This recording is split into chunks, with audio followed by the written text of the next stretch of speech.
안녕하세요. 투데이안경 코리아마켓 손유빈입니다. 안녕하세요. 박수진입니다. 12월 첫 거래일, 외국인과 기관의 동반 매도 속에 아쉽게 출발했지만 2024년 한국 증시를 바라보는 외국계 투자은행의 시각은 비교적 긍정적입니다. 반도체 회복을 기반으로 연간 주당 순이익이 늘어날 것이라는 분석인데요. 오늘 또 반도체 수출이 16개월 만에 증가세로 전환했다는 호재도 전해지면서 향후 업황 회복에 무게를 실어줬습니다. 하지만 아쉽게 반도체주들의 에너지는 약한 모습이었죠. 네, 삼성전자와 SK하이닉스가 동반 하락한 가운데 소부장주들은 종목별 차별화가 나타났습니다. 온 디바이스 AI 관련주들로 11월 급등했던 제주 반도체와 퀄리타스 반도체가 급락했고요. HPSP, 칩셋 미디어는 상승하며 희비가 엇갈렸습니다. 또 HBM 관련주인 한미반도체, 이수페타시스 등은 동반 약세로 에너지가 약했는데요. 섹터별 수급 손바뀜이 빠르게 진행된 하루, 투데이안경 코리아마켓 첫 번째 이슈픽의 주인공은 누구일까요? 네, 오늘부터 중국의 흑연 수출 통제가 본격 시행되고 미국 재무부의 IRA 보조금 제외 해외 기업 발표도 임박을 하면서 2차 전지 업계는 다시 한번 긴장을 하고 있습니다. 투데이안경 이슈픽 첫 번째, 개인 2차 전지 러브콜 언제까지입니다. 오늘 금융위는 외신기자 간담회를 열고 공매도 일시 금지는 한국 주식시장의 선진화를 위한 것이라고 밝혔는데요. 지난 11월 6일 공매도 금지 후 투자 심리가 회복이 되면서 신용거래 융자 잔고도 다시 늘어난 것으로 나타났습니다. 그리고 6일 이후 11월 29일까지 개인 투자자가 가장 많이 순매수한 종목을 들여다보니까 포스코홀딩스, 에코프로 머티, 그리고 포스코 퓨처엠으로 여전한 개인의 2차 전지 사랑을 보여주고 있는데요. 오늘 시장에서 2차 전지주의 탄력은 어땠나요? 네, 2차 전지주 전반적으로 약세 분위기 속에 종목별 차별화가 진행됐습니다. 어제 상한가를 기록한 전고체 관련주죠. 한농화성이 오늘도 두 자릿수 상승세를 이어갔고요. 에코프로비엠이 장 초반 낙폭을 만회하며 2% 상승 마감한 가운데 실리콘 음극재 관련 장비의 경쟁력을 보유하고 있는 원준이 탄력이 좋았습니다. 반면 LG에너지솔루션을 비롯한 배터리 3사는 동반 급락했고요. 포스코 퓨처엠은 이틀 연속 약세로 거래를 마쳤습니다. 2차 전지 이슈에 이은 투데이안경 이슈픽 두 번째 주제는요. 네, 투데이안경 이슈픽 두 번째, 골드만삭스 같지만 K방산 내년이 더 좋답니다. 신냉전 체제가 지속이 되면서 북대서양 조약기구 나토 회원국들의 올해 방위비 지출이 전년 대비 4.5% 늘어났고 내년에는 더욱 증액될 것으로 전망이 되고 있습니다.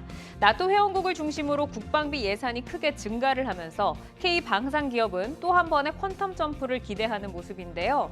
골드만삭스는 내년 한국의 가장 매력적인 분야로 방산주를 추천하기도 했습니다. 오늘 탄력 아주 좋았죠? 네, 하나 에어로스페이스가 기관의 러브콜 속 4거래 연속 상승세를 이어갔는데요. 8%의 강한 탄력을 보여줬습니다. 또 LIG 넥스원은 10만 원을 돌파하며 52주 신고가를 다시 썼고 한국항공우주, 휴니드 등 주요 방산주들도 동반 강세를 기록했는데요. 2024년 한 번 더 퀀텀 점프가 기대되는 방산주, 종목별 수주 모멘텀과 성장 추이 잘 따라가 보셔야겠습니다. 네, 투데이안경 이슈픽 종목 2차 전지와 방산 관련주 가운데서 뜨거운 관심 받고 있는 에코프로비엠과 포스코 퓨처엠, 한화 에어로스페이스 그리고 LIG 넥스원입니다. 종목들의 최적화된 매매 타이밍을 포착해보는 매도의 기술, 지금부터 시작합니다.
종목별 최적화된 매매 타이밍을 포착해보는 매도의 기술, 투데이안경 이슈픽 첫 번째, 개인 2차 전지 러브콜 언제까지입니다. 공매도 금지 이후 신용거래 융자 잔고가 늘어났고 그 기간에 개인들의 러브콜을 보니까 여전히 2차 전지에 집중된 모습을 보이고 있는데 공매도가 금지된 6일부터 2차 전지주에 대한 수급 동향을 지금 어떻게 평가를 하시는지 곽영훈 대표께 먼저 여쭤볼까요? 최근에 그 2차 전지 섹터에 대해서 수급이 되게 좋게 형성이 돼 있는데 아무래도 이제 이슈가 좀 있었던 부분이 있습니다. 잘 아시는 것처럼 사이버 트럭의 어떤 출시라든가 그리고 또 전고체 배터리 사업이 예비 타당성 조사를 통과했다 이런 내용들이 나오면서 좀 더 시장에서 관심을 좀 모은 것 같습니다. 무엇보다 좀 우리가 지금 주목을 해야 되는 부분은 이제 미국에서 이 IRA 보조금 제외 해외 기업 발표를 하게 되면은 이 중국과 손잡은 한국 기업이 조금 긴장을 해야 된다라는 부분이거든요. 그래서 좀 관련되어서 지금 중국 기업이 타깃이 될 가능성이 높다라고 지금 시장에서는 보고 있는 상태고 국내 기업도 어느 정도 이에 따라서 주가에 좀 반등을 하고 좀 이렇게 반응을 좀 하고 있는 것 같습니다. 그래서 아무래도 이제 미국 또는 미국과 FDA를 맺은 국가에서 광물을 40% 이상 조달해야 된다는 조건, 북미산 부품 50% 이상 써야 된다는 조건 이런 부분이죠. 어쨌건 이런 부분에 의해서 관련된 기업들의 움직임은 다소 나올 것으로 좀 보고 있습니다. SK 관련된 종목 SK온이라든가 에코프로라든가 LG화학이라든가 포스코, 퓨처엠 이런 기업들로 봐야 되겠죠. 사실 최근에 이런 어떤 좋은 내용과 좀 부담스러운 내용이 좀 반복이 되면서 주가는 수급이 좀 유입되면서 올라가는 모습이 나와주고 있고 특히나 더 수급이 좀 유입이 좀 되고 있거든요. 그런 측면을 좀 긍정적으로 보고 있습니다. 그럼에도 불구하고 뒤에서 다시 한 번 더 종목별로 해서 말씀드리겠습니다만은 시장에서의 평가는 밸류에이션이 높다 이렇게 평가를 하고 있지만은 시장에서 현상적으로 봤을 때는 수급은 저가 매수가 들어와주고 있다 이렇게 좀 보여주고 있거든요. 네. 약간 엇갈린 그런 모습을 보여주고 있습니다. 어쨌건 저는 수급이 유입되는 현상적인 면이 더 중요하다 생각하기 때문에 긍정적으로 본다 이렇게 말씀드리겠습니다. 네. 오늘 그리고 이제 금융위 부위원장이 외신 기자 간담회를 열고 이 공매도 금지 배경 설명 그리고 이제 제도 개선에 대해서 이제 방향을 제시를 했는데 앞으로 또 수급적인 부분에서도 좋은 탄력을 받을 수 있을지 부장님 어떻게 보세요? 일단 김소영 금융 비원장이 말씀하신 게 불법 공매도를 방치를 하게 되면은 금융시장 신뢰 저하가 와서 이를 위한 근본적인 제도 개선이 필요하기 때문에 일시적으로 중단했다고 말씀하셨고요. 그리고 정부에서 불법 공매도에 대해서 엄정하게 대응하고 있음에도 불구하고 일부 투자자들이 무차익 공매도를 대규모로 관행적으로 반복하고 있다는 것들이 이제 금감원 조사에 밝혀졌기 때문에 이런 것들은 실제로 이제 밝혀져야 될 것 같고요. 이런 만연한 불법 공매도를 방치하는 것이 주식시장의 공정한 가격 형성을 어렵게 한다. 이게 이를 통해서 개인 투자자들의 비중이 우리가 높기 때문에 이를 이제 피해를 방지하기 위해서 이제 제도를 개선한다 그랬고요. 시장 개인 투자자들이 요구하는 거는 일단은 여기서도 불법 공매도 가능성이 있는 시장 조성자랑 유동성 공급자에 대한 일시적인 공매도 금지를 좀 요구하고 있는데 만약에 이게 이루어진다고 할 경우에는 지금 주요 2차 전지 종목들의 공매도가 한 6조 원이 넘게 되는데 여기에 따른 그런 쇼커버가 좀 들어올 것이고 연말에 배당이라든가 주가 상승에 따른 피해가 같이 들어가기 때문에 수급은 추가적으로 유입될 것으로 보여지고요. 실제적으로 이제 대표적인 종목의 에코프로 BM이라 본다면은 외국인은 아직 들어오지 않고 있는데 네. 기관들이 좀 들어오고 있습니다. 먼저 그래서 수급이 결국에는 외국인이 공매도도 많거든요. 비중은 그러면 외국인 수급이 어디가 먼저 들어오느냐. 그 대표적인 사례가 금양 같은 경우가 MSCI 수급으로 인해서 네. 들어오면서 지난 이제 11월 6일 상한가랑 그 다음날 고가를 돌파한 종목이 나왔거든요. 그러면 11월 6일에 상한가 나왔던 종목들 중에서 어느 게 먼저 돌파가 나오는지가 되게 관건이 될 것으로 보여집니다. 네. 그러니까 외국인의 수급이 어떤 종목에 가장 먼저 들어오는가를 좀 눈여겨보자라고 말씀을 주셨고 자 오늘부터 이제 중국의 흑연 수출 통제가 본격적으로 시행이 되고 또 오늘 밤에는 미국에서 IRA 보조금 제외되는 해외 기업 발표가 예정이 되어 있어서 2차 전지 업계에 이제 어떤 영향을 미칠 것인가에 대해서 지금 다양한 이야기들이 좀 나오고 있거든요. 그러면 이런 외부 변수들에 따라서 2차 전지 업계는 어떤 영향을 좀 받게 될 거라고 보세요, 부장님? 해외 우려 집단을 허용하는 투자 비중을 몇 퍼센트 하는지가 가장 중요할 것 같고요. 보통 지금 국내 이제 중국 기업과 국내 기업들이 전구체 사업이라든가 이런 경우에 한 50대 50으로 하는 경우들이 많이 있는데 이게 반도체법 같은 거 칩스법 같은 경우는 25%를 기한하고 있기 때문에 거기를 따를 것인지 아니면 내국법에 50% 따를 것인지를 보는데 일단은 50% 정도로 예상을 해서 50대 50으로 하는 경우들이 많이 있고 만약에 대비해서 이제 그 비중이 낮아질 경우에는 국내 기업이 이제 중국 기업에 이제 지분을 인수하는 형태로 계약까지 한 상태거든요. 그래서 네. 거기까지는 대비가 되어 있어서 있고요. 25% 정도로 지분율이 좀 결정된 가능성이 있다라고 좀 보고 있고 그러니까 증권사에서는 대체로 50%를 좀 보는 것 같습니다. 저는 네. 개인적으로 25% 정도 미만으로 좀 보고 있는 상황이고요. 어.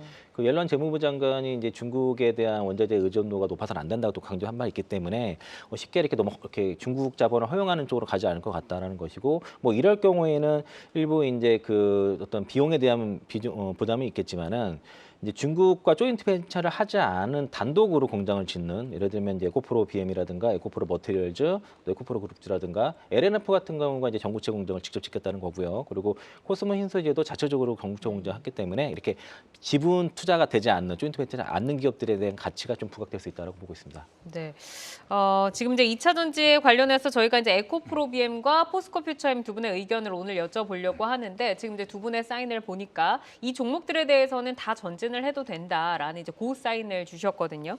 자, 에코프로 BM부터 한번 보도록 하겠습니다. 4거래일 연속 상승세 이어가고 있고 오늘 에코프로 그룹주 가운데서는 홀로 2%의 강세를 켜내면서 거래를 마쳤습니다. 자, 곽영원 대표님께 먼저 여쭤볼까요? 네, 지금 고 사인을 좀 드린 이유는 뒤에서 좀 더 자세히 말씀을 드려야 되겠습니다만은 저는 일단은 현상에 집중할 수밖에 없다라는 생각을 가지고 있거든요. 네. 아까도 우리 또 부장님께서 수급에 대한 말씀을 좀 드렸었는데 외국인 수급은 X다 이렇게 볼 수 있는 거죠. 근데 기관 수급이요 대단히 좀 고무적으로 들어와주고 있어요. 언제부터 들어왔냐면 지난 8월부터 기관 수급이 꾸준히 유입되는 모습이 계속 포착이 좀 되고 있거든요. 근데 계속 리포팅은 좋지 않게 나오고 있다는 말이죠. 그래서 저는 아까도 현상에 수급에 좀 집중하자라는 걸로 말씀드리고 있는데 그러한 포인트로 주목했을 때는 바로 고사인이다 이렇게 말씀을 좀 드리겠습니다.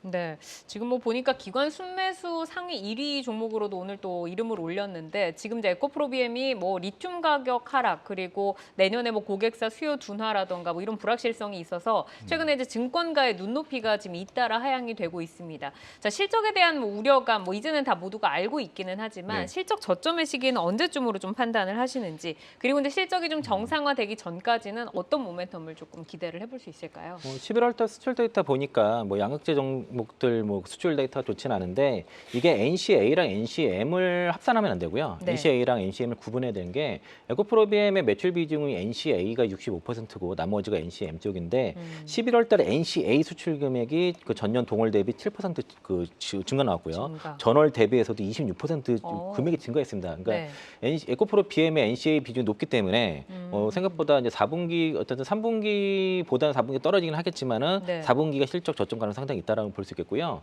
NCM 기업들이 수출대가 떨어지는 이유가 포스코 퓨처엠 같은 경우가 얼텀 세일즈 쪽으로 이제 미국 쪽에서 생산이 좀 되는 것 같아서 그래서 수출 데이터 나온 거라서 11월 달 수출 데이터 의미를 크게 둘 필요는 없을 것 같다는 생각이 들고 그리고 에코프로 BM은 내년에 하반기에 그 8과 9, 그 라인이 9만 톤 양산 예정이고요. 그리고 내년에 27만 톤에서 35만 톤까지 캐파 증설되고 그리고 25년도에 48만 톤, 26년도에 60만 톤, 27년도에 71만 톤 생산 능력이 다시 실적으로 이어질 때까지는 보유 및 매수 관점 유지하고요. 그리고 하이니켈 양극재 외에도 그 코발트 프리 NMX라든가 하이망간, 오에로 그리고 LFP들의 중저가 세그먼트에 대한 대응들이 지금 되어 있고 여기에 대한 수주 얘기가 지금 나오고 있습니다. 아마 오늘 올라간 것도 네. 두 가지가 있는데 네. 첫 번째는 아까 이제 그 김소영 그 금융비원장이 이제 외신 기자들 대회에서 간담회 한 것들 그 뉴스 나올 때 일단은 반등을 하기 시작했었고 네. 그리고 이제 수주 얘기가 좀 있는 것 같습니다 현재. 그래서 요 수주가 어디에 나올지 정확히 모르겠지만은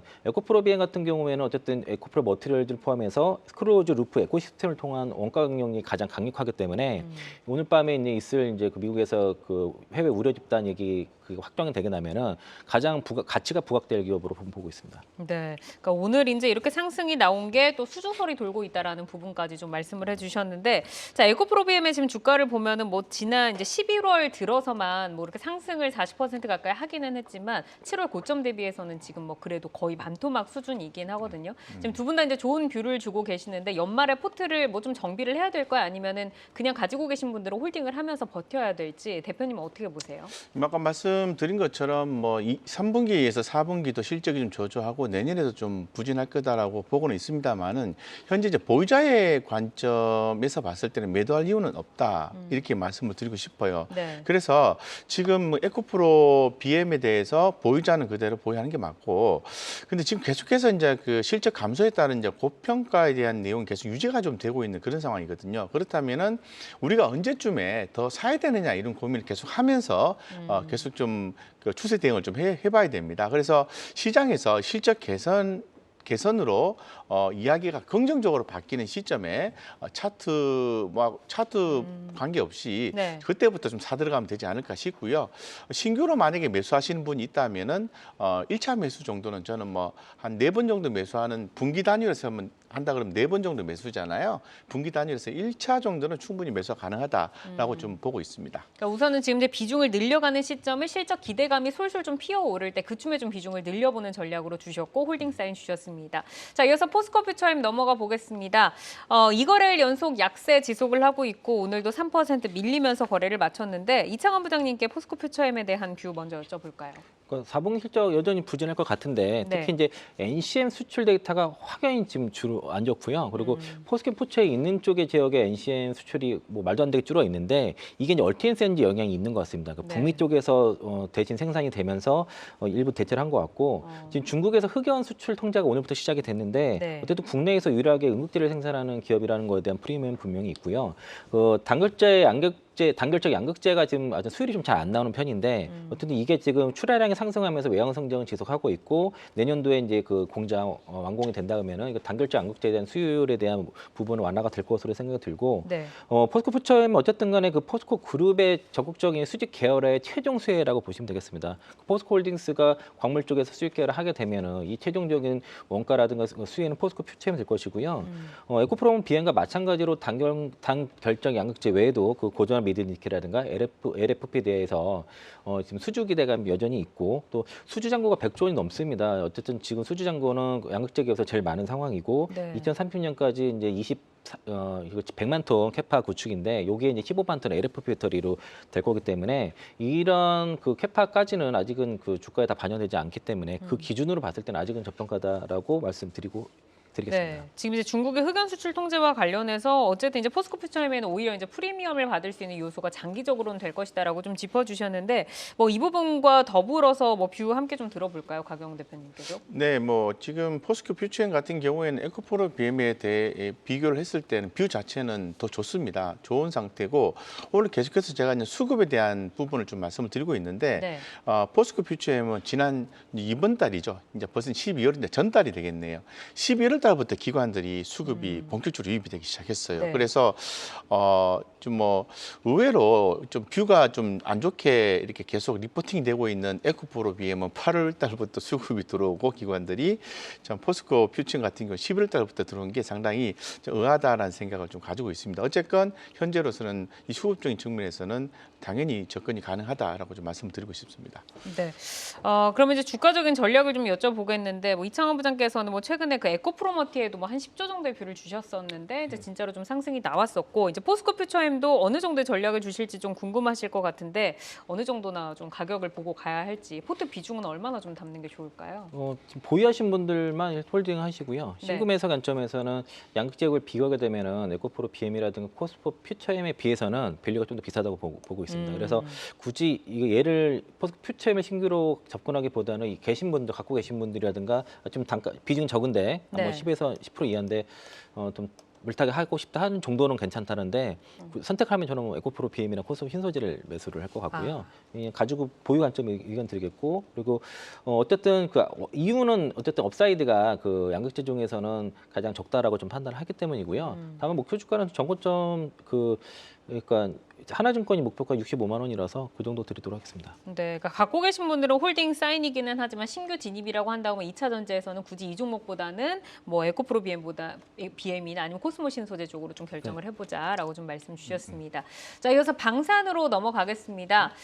골드만삭스가 이제 내년 한국 증시 성장을 전망을 하면서 그 가운데서 방산주를 가장 매력적인 분야로 지금 추천을 했습니다. 모처럼 방산주들이 시장에서 주목을 받고 있는데 최근에는 뭐 기대를 했던 좀 추가 수주에 대한 소식이 없어서 약간 좀 소외된 측면이 있었던 것 같거든요. 곧 좀 좋은 소식이 있을지 기대감 가져도 될까요, 부장님? 그러니까 어쨌든 내년도에 그 아시아나 태평양 시장에서 가장 매력적인 주식이면 그 방산주라고 좀 얘기가 골드만삭스 얘기를 했고, 그리고 한국이 그런 세계 주요 무기 공급국 중에 하나라고 봤을 때는 방산주가 매력적이라는 거고요. 특히 폴란드 같은 경우에는 무기의 현대화를 하기 위해서는 사실 우리나라 외에는 대안이 없다는 그런 매력도 있는 상황이고, 이런 방산의 어떤 대표 종목들이 이런 지정학기 리스크의 어떤 해지 역할을 할 수 있는 종목이다라고 좀 얘기를 한 상태라서, 그래서 이제 항공우주라든가 하나에어로스페이스, 현대 롯데, 오늘 하나시스템, LG 넥슨까지 이런 종목들을 다 소개를 해서 종목들 다 신고가, 올해 연중 신고가를 달성했고요. 네. 그리고 뭐 내년 역시나 이제 내년 6월까지 공매도 금지하는 것들에 대한 주가 촉매제가 될 수 있다는 것들과, 그리고 여전히 그 아까 아시아 태평양 지역이 내년도에 그 국방 예산이 많이 증가하기 때문에 여기에 대한 수혜도 여전히 가능하다라고 볼 수 있겠습니다. 네. 그러면은 뭐 지금 골드만삭스의 뷰도 좋고 지금 뭐 부장님의 뷰도 좋고 그럼 이제 대표님의 뷰까지 한번 여쭤봐야 될 것 같은데, 내년의 성장성에 좀 주목을 하면서 저희가 12월 포트에 방산주 안 담고 계신 분들은 자리를 조금 마련을 해봐야 될까요? 뭐 오늘 언급되는 종목을 담으셔야 되겠죠, 사실은. 담아야 왜냐하면 한다. 모든 그 지표라 하면 관련된 지표라 하면은 이제 전 세계 무기 교역 이런 지표가 있어요. 이 부분이 좀 확대가 좀 되고 있고, 네. 이 국방 예산 성장률도 계속 올라가고 있죠. 그래서 이렇다면 이제 K 방산에 대한 부분이 주목이 계속해서 되고 있다라고 우리가 볼 수 있는 거죠. 두 번째는 이 정치적인 이제 불확실성이라든가 지정학적 갈등이 지속이 된다라는 것은 방산에 대한 수요가 늘어날 것으로 당연히 예상이 되는 거죠. 네. 더불어서 내년에 국내 방산 기업들의 또 어떤 예산 이런 부분들이 증가하죠. 그래서 최근에 이제 정부에서 방산 수출 지원 호재에 대한 얘기가 나왔었고, 최근 국회에서 이제 폴란드 방산 수출을 위한 수출 은행법 개정안을 논의를 하고 있다라는 소식도 있거든요. 이런 어떤 전반적인 지표와 주변의 환경과 그리고 또 이 법의 개정 이런 걸 봤을 때는 당연히 이 방산주가 주목이 될 수밖에 없고, 러시아 우크라이나 전쟁 이후에 최대의 승자가 바로 제가 볼 때는 K방산이다, 이렇게 좀 보고 있습니다. 예산도 증가하고 정책도 밀어주고 추가 수주 기대감까지 있는 데다가 지정학적 리스크도 지속이 되고 있기 때문에 담아야 된다. 자, 그러면 오늘은 한화 에어로스페이스, LIG 넥스원 올려봤는데 이 두 종목에 대한 또 여러분 두 분의 또 뷰를 또 한번 여쭤보도록 하겠습니다. 뭐 지금 방금 말씀을 해주신 것처럼 긍정적인 다 고사인이 들어왔는데 한화 에어로스페이스부터 보겠습니다. 오늘 8% 강세로 거래를 마쳤고, 기관이 11월부터 굉장히 좀 러브콜을 보내고 있는데, 이창환 부장님께 이 한화 에어로스페이스 먼저 여쭤볼까요? 그 국내 방산업체 중에서는 가장 이제 수주 모멘텀이 가장 좋다고 볼 수 있겠고요. 그리고 우리 연말이라든가 내년 1분기까지 이제 호주의 그 레드백이라든가 루마니아 자주포, K9 자주포에 대한 수주 기대감이 있고, 그리고 앞서 말씀하신 것처럼 그 폴란드 쪽의 2차 물량에 대해서 수출입은행이 지금 보증한도를 지금 갱신을 해소를 안 해줘가지고 계속 수출이 안 되고 있었는데, 네. 이게 좀 가시화 될 것 같고요. 시중은행도 지원이 될 것으로 좀 보여서, 그게 된다 그러면 2차 수주가 될 것으로 보여지고, 그리고 폴란드가 내각이 좀 개각이 됐기 때문에 여전히 수주 기대감이 있고, 또 이제 내년과 2025년까지 그 폴란드양 그 K9과 천무 납품 일정이 이제 집중돼서 이에 따른 이제 실적이 좀 증익이 될 것으로 보여지고요. 그리고 그래서 올해도 실적이 좋은데 내년도 실적 서프라이즈가 예상이 된다라고 볼 수 있겠고요. 하나투자증권에서 내년 실적 영업이 8,953억 잡아놔서 네. 30% 성장 나와서 내년에도 실적 좋을 것 같습니다.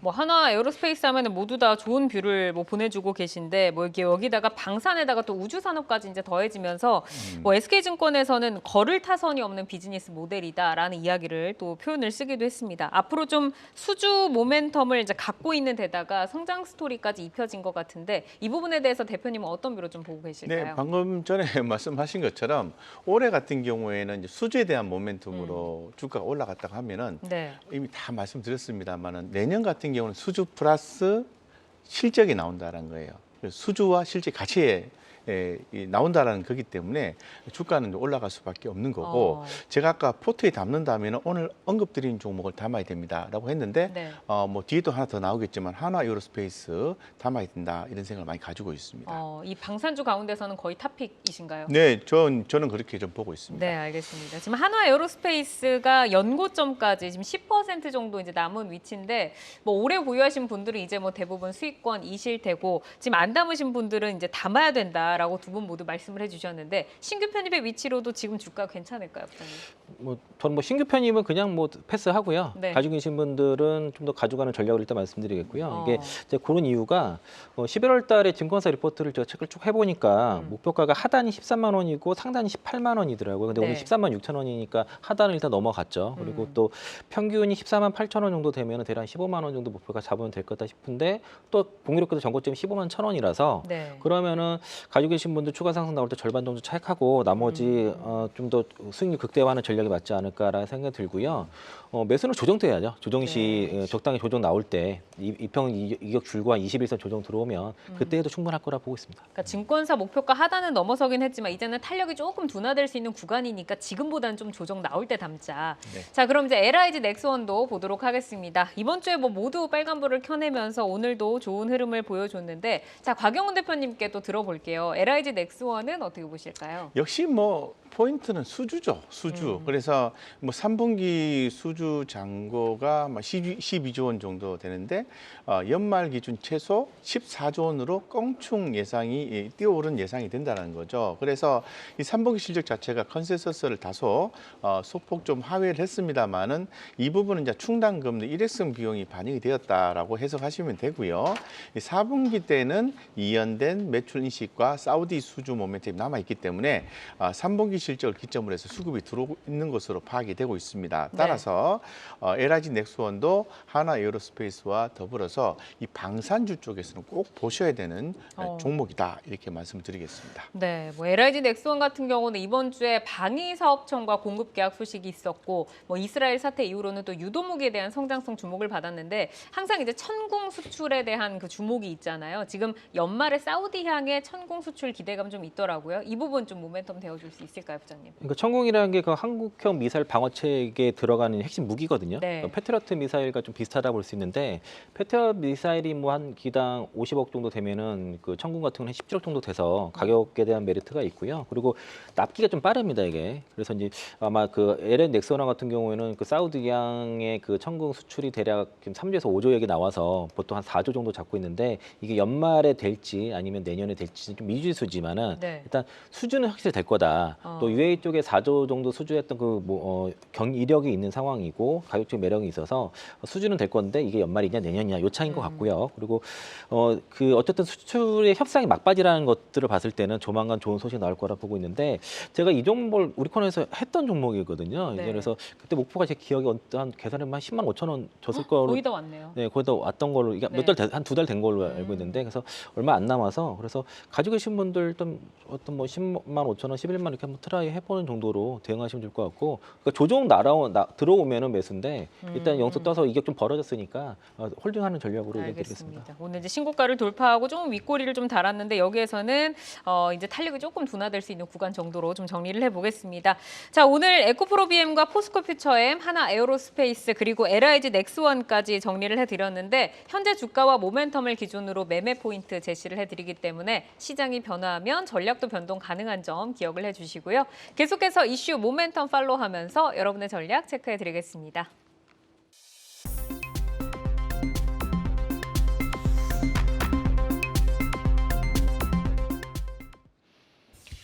장 마감 후 4시부터 6시까지 진행되는 시간의 투자 리그, 시간의 거래 동향 만나보는 이 시각 시간의 단일가입니다. 정규장 마감 후 오후 4시부터 6시까지 10분 단위로 시간의 단일가 거래가 이뤄지는데요. 시간의 주요 종목 등락률 실시간으로 생생하게 전달해 드리겠습니다. 그럼 이 시각 시간의 단일가 코스피 상승률 상위부터 살펴볼까요? 네, 코스피에서는 이거래 연속 상승한 성신양의 우선주 오늘도 5% 상승률로 마감을 했는데요. 시간에서 더 탄력적인 모습 보여주고 있습니다. 9.9% 상승한 상한가 부근에 들어가 있고요. 뒤를 이어서 가구 전문 기업인 NX도 8% 강세를 보여주고 있습니다. 또 정치 테마주로 4거래 연속 급등하고 있는 태양금속 어제 상한가 오늘도 13% 급등세로 마감을 했는데 시간에서 추가적인 상승이 있네요. 3%대 상승률 보여주고 있습니다. 계속해서 코스닥 상승률 상위로 넘어가 볼까요? 네, 코스닥에서는 나노캠텍 그리고 옵티팜이 각각 9%, 8% 강세 보이면서 움직이고 있고요. 텔콘 RF제약, 마약성 진통제 대체제를 개발 중인 비보존의 2대 주주죠. 관련 모멘텀이 향상이 되면서 5% 상승한 1,067원의 거래가 이어지고 있습니다. 이번에는 코스피 하락률 상위 살펴볼까요? 네, 오늘 코오롱 모빌리티 그룹 그리고 코오롱 글로벌이 두 자릿수 급등세를 나타냈습니다. 하지만 두 종목 모두 시간에서는 1% 넘게 밀리면서 각각 1.5% 그리고 1.2% 약세를 보여주고 있고요. 또 현대차로부터 수주 소식을 전한 후 변동성을 키우고 있는 덕양산업도 현재 1% 하락하면서 5,080원에 거래가 이어지고 있습니다. 마지막으로 코스닥 하락률 상위 살펴보겠습니다. 네, 코스닥에서는 케어랩스 살펴보겠습니다. 비대면 진료 관련주로 보건복지부의 오늘 발표 후 14% 급등세로 마감을 지었는데요. 시간에서 차익 실현 매물 쏟아지면서 4% 넘게 하락하고 있습니다. 4,500원 선에 거래가 되고 있고요. 또 마찬가지로 관련 모멘텀을 가지고 있는 유비케어 역시 2.5% 하락하고 있습니다. 네, 비트컴퓨터도 4% 정도 하락세를 보이면서 관련주들 모두 차익 실현 매물 나오는 모습 확인할 수 있습니다. 이렇게 이 시각 시간의 단일가 살펴봤는데요. 시간의 단일가 매매는 오후 6시까지 10분 단위로 매매가 체결됩니다. 잠시 후 시간의 단일가 거래 동향, 시간의 단일가 특징주를 통해서도 확인하실 수 있습니다.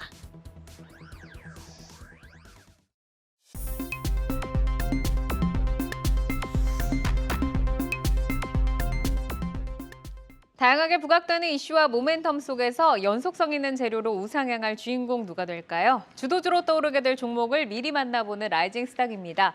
자, 오늘 세 분이 가지고 오신 종목 화면으로 먼저 확인해 보겠습니다. 이성웅 이사 알맥, 이창환 부장 사마 알미늄, 곽영훈 대표 하나오션 가지고 오시면서 지금 두 개의 2차전지 관련주가 올라와 있는데 먼저 이성웅 이사의 라이징 스탁부터 보도록 하겠습니다. 알맥입니다. 라이징 포인트 먼저 만나볼까요? 네, 알맥의 라이징 포인트는 배터리 모듈 케이스 주문 증대입니다. 이 부분은 매출 증가의 요인이 되겠고요. 이익 대비해서 밸류에이션이 매력적이라는 점이 라이징 포인트겠습니다. 네, 지금 밸류에이션 매력적이라고 말씀해 주신 거 보면 아직까지는 주가가 그렇게 오르지 않은 것 같은데 알맥에 대한 이야기 좀 더 자세하게 들어볼까요?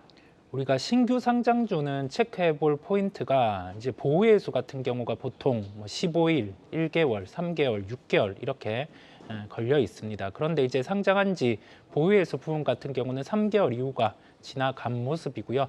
여기에서 고려를 해야 될 부분은 우리가 예상되는 영업이익 대비해서 연간의 추정치죠. 이 부분이 나올 수 있냐 여부인데 약간은 하야가 할 것으로 보입니다. 그럼에도 불구하고 수급적인 측면에서도 지금 수급이 많이 빠져 있는 상황이고 시장 안에서 지금 대형주 같은 경우는 중기 추세선 정도의 저항, 그다음에 중형주 같은 경우는 상승에 대한 룸이 좀 남아 있고 소형주 같은 경우가 부각이 받을 수 있는 환경이 도래가 되어 있습니다. 그렇다 보니 연말 시장에서는 보통 이제 연초 대비해서 오른 종목들 같은 경우는 주가 같은 경우가 변동성이 커지는 경향이 있고 좀 신규 상장주라든지 주가가 여기에서 오르지 않은 종목들 같은 경우가 부각이 가능한 환경이기에 말씀을 드리게 되었어요.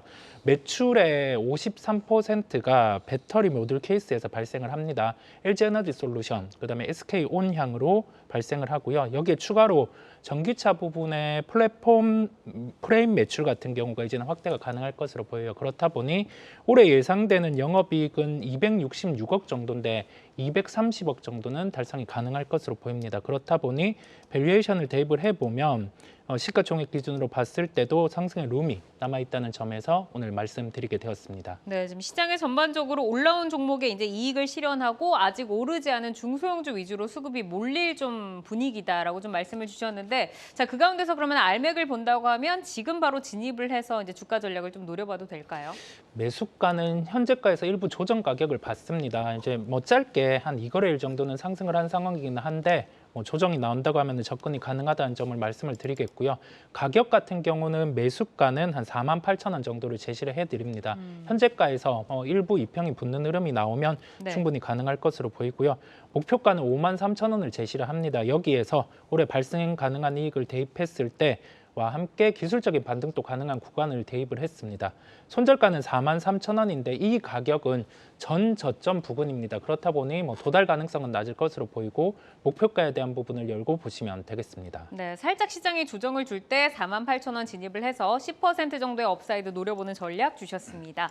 자, 이어서 이창원 부장의 라이징 스탁입니다. 사마 알미늄인데요. 어떤 라이징 포인트가 지금 매력적일까요? 그 12월 코스피 200 정기 변경 종목이 신규 편입 예정이고요. 그 14일 종가에 이제 수급이 들어올 예정이고, 그 내년부터 포승공장 양극박 전용 아변라인 증설에 대한 모멘텀으로 인해서 수주가 올라갈 것으로 보여지고, 또 LG 에너지솔루션과 그 도요타 통상이 지분 10.5% 각각 투자한 그 두 기업을 선택한 기업이라는 점에서 포인트 뒀습니다. 네, 지금 뭐 대기업들이 노리고 있고 그리고 이제 수급에 대한 기대감도 좀 있는 것 같은데 얼마나 좀 기대감이 확대될 수 있는 걸까요? 일단은 수급 이벤트를 좀 먼저 봐야 될 것 같고요. 그 이제 12월 달 이제 코스피 200 정기 변경에 이제 그 동사가 코스피 200에 들어가게 되는데, 이제 12월 15일에 편입됐지만은 실제 적용은 12월 14일이라서 12월 14일까지는 주가 흐름이 견조할 거다라는 그런 관점에서 갖고 왔고요. 지금 공매도가 금지됐기 때문에 이번에 이제 코스피 150과 코스피 200에 편입되는 종목들의 수급 효과가 제법 클 수 있다라는 점이고, 그리고 그래서 지금은 매수해서 14일 날 매도하는 전략으로 일단 가져왔고요. 그리고 내년부터 이제 포승 공장에 이제 양극박 공장의 증설이 좀 된 것들이 이제 실제 적용되는데, 기존에 이제 4기에서 추가로 이게 돼서 6기 정도 아변 라인이 총 4만 톤 정도 그 연산 양극박 연간 한 4만 톤 정도 캐파가 증설이 되는데, 사실 근데 이 캐파만 가지고는 지금 시가총액 1조 9천억을 싸다고 보기는 좀 어렵고요. 추가적인 모멘텀이 있어야 되는데, 아까 제가 말씀드린 게 LG 에너지솔루션과 도요타가 이제 선택한 기업이라고 말씀드렸는데, 네. 각각 10.5% 지분 투자를 했는데, 얼마 전에 우리가 뉴스를 보면 그 도요타의 LG 에너지솔루션이 배터리를 공급을 했고 LG 화학이 별도로 양극재를 공급했거든요. 그러면 도요타가 지금 그 LG 에너지솔루션의 지금 그 사마 알루미늄이 대략 납품 비중이 30%고 SK 온축 90%인데, 그러면 LG 엔솔에 대한 양극재가 아무래도 그 사마 알루미늄 가능성이 높고, 네. 또 도요타가 직접 양극재를 공급을 LG 화학에 받기 때문에, 그러면은 도요타에서 양극재 그 알박을 사마 알루미늄을 선택할 가능성이 상당히 높은 거거든요. 그러면은 도요타 통상과 그 사마 알루미늄 간의 북미의 뭐 조인트 벤처라든가 이런 진출 가능성이 상당히 있다고 볼 수 있겠고, 뭐 직납도 네. 가능할 수 있을 것이고 해서 어. 그거를 좀 염두에 두고 있습니다. 그래서 아. 지금 그러니까 캐파 가지고는 현재 시가총액이 한 적정 주가인데, 여기서 업사이드 가담을 뭔가 더 커야 되는데, 지금 캐파보다 더 큰 캐파의 구축 가능성이 있다라고 봐서 거기에 대한 포인트를 두고요. 일단은 그 국내 그 LG 엔솔이라든가 여러 업체로부터 지금 수주를 상당히 많이 받았기 때문에 수주 자체는 상당히 좋은데, 일단 주가 업사이드는 일단 현재는 트레이딩 바이로서 네. 현재 매수해서 12월 14일까지 끌고 가는 전략으로 의견 드리겠고요. 지금 그 실적은 제 내년에 매출은 4천억 이상, 영업이익 400억, 2026년도 매출에 8천억에 영업이익 800억 이상은 보는데, 그러면 여긴 영업비입에 30배 정도 주게 되면 시가총액 2조 4천억에 목표 주가 17만 5천 원까지 보긴 하는데요. 이 종목의 문제가 슈팅이 나왔을 때 매도를 하게 되면 그 이후에 조정폭이 크기 때문에 정고점이 15만 8,900원이거든요. 그래서 15만 원 정고점 갔을 때는 제 네. 목표가 상관없이 매도하셔도 좋을 것 같습니다. 저도 아. 이 종목 갈 때 여기서 매도를 한번 했고, 네. 사서 여기서 매도하고 샀다가 슈팅 날 때 매도했거든요. 다 예술로 매도. 그래서 또 저도 사보려고 지금 준비하고 있는 아. 중이라서 아직 사진 않았는데, 네네. 사보려고 그런 준비 중이라서 사고 기다렸다 슈팅 나면 트레이드 할 수 있지 않을까, 이 관점에서 가져왔습니다. 그러니까 종목의 움직임상 목표가는 17만 5천 원을 주시긴 했지만 그날 슈팅이 나온다고 하면 어쨌든 매도를 하고 이익을 좀 정고점 챙겨보자. 정도에서는 제 목표가 상관없이 매도하셔도 좋을 것 같습니다. 알겠습니다. 이제 목표가에 너무 얽매이지 말자 정도로 이제 좀 정리를 해드리도록 하겠습니다. 미래가 기대되는 사마 알미늄 정리를 해주셨고요. 자, 이어서 곽영훈 대표의 라이징 스탁 한화오션입니다. 라이징 포인트 만나볼까요? 네, 뭐 아무래도 이제 조선주에 대한 어떤 뷰가 굉장히 좀 좋습니다. 일단 정책적인 그런 측면을 좀 봐야 되고, 두 번째는 이제 수주적인 측면을 좀 봐야 되는데, 네. 지금 뭐 정부에서 5년간에 뭐 7,100억 정도 투입하겠다라는 내용도 나와 있고, 이미 뭐 탈탄소 흐름 속에서 친환경 자체가 대세지 않습니까? 그러다 보니까 이 선박 수주가 러브콜을 계속해서 받고 있는 그런 상황이에요. 그래서 올해와 더불어서 내년에 연간 건조량 상위의 발주가 지속될 것으로 좀 보고 있는데, 이 글로벌 조선사 평균 3.6년치 일감 확보를 한 상황에서 내년도 LNG 발주 호조라든가 어떤 선별 수주 가능성도 있습니다. 그래서 뭐 장기적인 어떤 이익 개선 사이클로 이제 진입을 했다라고 좀 볼 수가 있을 것 같아요. 이런 전반적인 상황을 봤을 때 조선주 중에서 좀 선별해서 우리가 좀 투자를 해보면 좋을 것 같고, 조선주 중에서는 아무래도 빠졌는데 더 빠져 있는 그런 종목이 저는 좀 매력적이다라고 개인적으로 좀 판단을 하고 있습니다. 그러니까 지금 밸류가 매력적인 종목을 그 가운데서 봐야 하는데 하나오션이 네. 지금 좋아 보인다라고 지금 네. 말씀 주셨는데, 그렇습니다. 그러면은 지금부터 좀 진입을 해서 저희가 좀 주가를 노려볼까요? 그렇죠. 뭔가 좀 그 기획적인 어떤 내용이 있는 기업이 훨씬 더 우리한테 투자 메리트가 있겠죠. 하나오션이 그러하다고 말씀드리겠습니다. 뭐 조선 수주 이슈는 뭐 예상했던 거 플러스 알파의 수주가 이제 가능하다라고 이제 보고 있는데, 네. 현재 상태에서는 저평가되어 있어요. 어. 왜냐하면은 요번에 잘 아시는 것처럼 한화오션이 유상증자 발표를 했지 않습니까? 유상증자를 발표하게 되면은 신주가 발행이 되어서 시장에 상장이 된다. 따라서 그런 부분에서 주가가 더 눌려주는 경향이 좀 나오게 돼 있습니다. 그래서 전반적으로 조선주가 빠졌을 때 하나오션이 더 빠지는 효과가 좀 나왔던 거죠. 네. 그런데 요번에 좀 시장이 안 좋아서 아쉽게도 유상증자의 발행가가 낮게 책정이 되어서 그 결정이 되어서 뭐 조달한 금액이 좀 만족스럽지는 못하긴 합니다만은 어쨌건 저평가 상태에서 발행가가 정해졌고 이제 신주가 상장이 됐죠. 됐기 때문에 어떤 우려에 대한 부분이 시장에 반영이 되었고, 지금은 이제부터는 조선주가 좋아지느냐, 좋아진다고 하면은 조금 더 많이 빠져 있는 종목이 매력적이다. 재무적 안정성이 확보된 기업이 매력적이다. 그리고 내년에 수주가 있는 종목이 매력적이다. 그게 바로 한화오션이라는 거죠. 그래서 제가 볼 때는 지금 자리 분할해서 들어가시기에 부담 없으시고요. 네. 늘 뭐 제가 말씀드리고 싶은 것은 27,150원인데 21,000원 하향 이탈이 되면은 비중을 줄이다가 다시 한번 대응을 해야 되는데 21,000원까지 빠지기도 어려워요. 그래서 손절가가 21,000원 제가 책정을 했고요.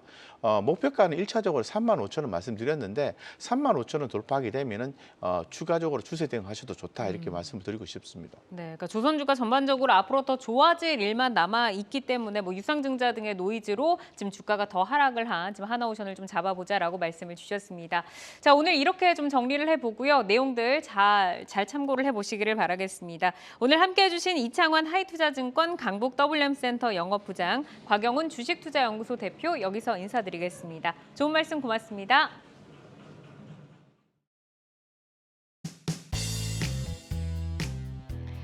시간의 단일가 거래 속 특징주들을 따라가 보는 시간의 단일가 특징주 탑5입니다. 시간의 단일가 거래는 내일장까지 연결돼 움직이는 종목들이 많은데요. 오늘 함께 하시면서 매매 전략에 잘 활용해 나가시길 바랍니다. 그럼 5위부터 확인해 보겠습니다. 갤럭시아 SM입니다. STO 시장 개화 기대감에 관련주 오늘 대부분 상승세로 마감했습니다. 갤럭시아 SM은 윗골이 달고 아쉽게 보합으로 마감을 했는데요. 시간에서 다시금 매수세 붙으면서 6% 강한 모습 보여주고 있습니다. 4위 확인해 볼까요? 4위는 인성정보입니다. 보건복지부가 초진 비대면 진료의 허용 대상 시간과 지역을 대폭 확대하겠다는 소식 전하면서 오후장 들어서 20% 넘게 급등하면서 마감을 했는데요. 시간의 거래 초반에는 강세를 보였는데 이내 약세로 전환한 모습입니다. 0.5% 하락하고 있네요. 3위 만나보겠습니다. 태양금속입니다. 정치 테마주로 4거래 연속 급등하고 있습니다. 어제 상한가, 오늘 13% 급등세로 마감했는데요. 시간에서 추가적인 상승 보이고 있네요. 2% 강세 보여주고 있습니다. 2위 확인해 보겠습니다. 성신양회가 차지했습니다. 빌 게이츠가 투자한 미국 광산 스타 업체가 한국의 리튬 개발을 위한 합작사를 설립한다는 소식에 단양의 광구를 가지고 있는 성신양회가 주목을 받았습니다. 현재 1.6% 시간에서 상승 보여주고 있네요. 대망의 1위 종목 확인해 볼까요? 웰크론 한택입니다. 황산 니켈 설비 업체로 어제 전고체 관련주로 주목을 받기도 했습니다. 오늘은 중국 폐렴 이슈로 마스크 제조 계열사인 웰크론과 함께 부각이 되고 있는데요. 좀 더 자세히 살펴볼까요? 국내에서도 겨울철 독감 환자가 급증하고 있다는 소식이 전해지고 있습니다. 모멘텀의 연속성 기대해 볼 수 있을까요? 우리가 보통 금요일 같은 경우는 시간 외로도 종목들의 변동성이 커지는 점을 볼 수 있어요. 휴일이 있다 보니까. 그런데 우리가 중국의 새로운 폐렴 부분 같은 경우가 중국의 오늘 언론에서는 이 부분이 좀 확산이 될 수 있다는 점을 내비쳤고 장중에 마스크 관련주들은 강했습니다. 그렇다 보니 이 부분이 확산되면서 시간 외로도 지금 주가가 웰크론 그룹이 웰크론 한택이 강세를 나타내고 있는 모습이에요. 그런데 시가 같은 경우가 5%로 출발을 했고 저가 같은 경우가 3.83%입니다. 계속 여기에 대해서 시간외로 매수가 들어오고 있지만 약간의 허수성이 존재를 합니다. 그렇다 보니까 오늘 같은 경우는 시간외로 고가를 넘기는 흐름이 나타난다라고 하면은 다음 거래일에 대입을 해서 접근을 하시는 게 훨씬 낫겠습니다.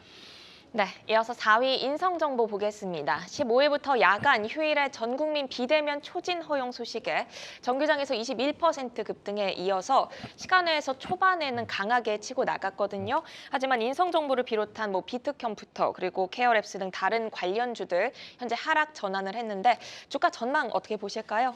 이 부분이 확산이 되는 게 비대면 같은 경우가 15일부터 이제 야간 휴일 전국민 비대면 초진을 허용하는 부분과 함께 더해져서 평일 같은 경우는 6개월 이내에 대면 진료 환자 같은 경우를 의사 판단을 통해서 이제 비대면으로도 함께 가능한 그런 요소가 대입이 됩니다. 그러면 비대면 부분은 정책이 커지는 부분이 있어요. 그런데 시간으로는 우선은 조정이 나오고 있습니다. 장, 중, 막판에 이 부분이 부각이 되었는데 그때 종목들 같은 경우가 한 20% 이상 시세가 낮기 때문에 이러한 현상이 나타나는 것으로 보이고요.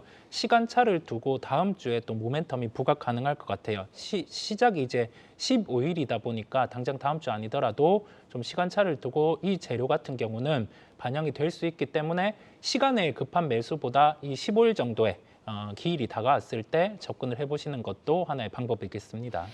네, 시간차를 두고 모멘텀 부각이 한 번은 더 될 수 있기 때문에 지금보다는 좀 기일이 다가왔을 때 그런 전략을 짜주셨습니다. 이어서 오늘장 특징주로 LG 에너지 솔루션 보겠습니다. 미국 GM이 현지 합작법인 세액공제 보조금의 최대 85%를 배당 요구를 하면서 배터리 업계 수익성에 비상이 걸렸다는 분석이 오늘 제기됐습니다.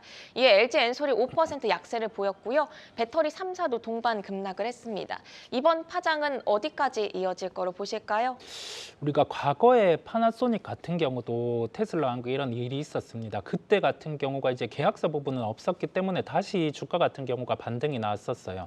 이 부분 같은 경우도 지금 요구를 한 게 GM에서 이런 식으로 재분배 요구를 했다는 점이 있겠지만은 명확하게 이게 계약서라든지 그런 부분이 확인이 되지 않은 상황이다 보니까 다시금 밸류에이션 매력이 있는 쪽은 제자리를 찾을 수 있습니다. 이 부분을 염두에 두시면 되겠습니다. 네, 이렇게 오늘 시간의 특징주와 오늘장 특징주 살펴봤는데요. 함께해 주신 이성훈 글로원 파트너스 이사는 여기서 인사드리겠습니다. 고맙습니다.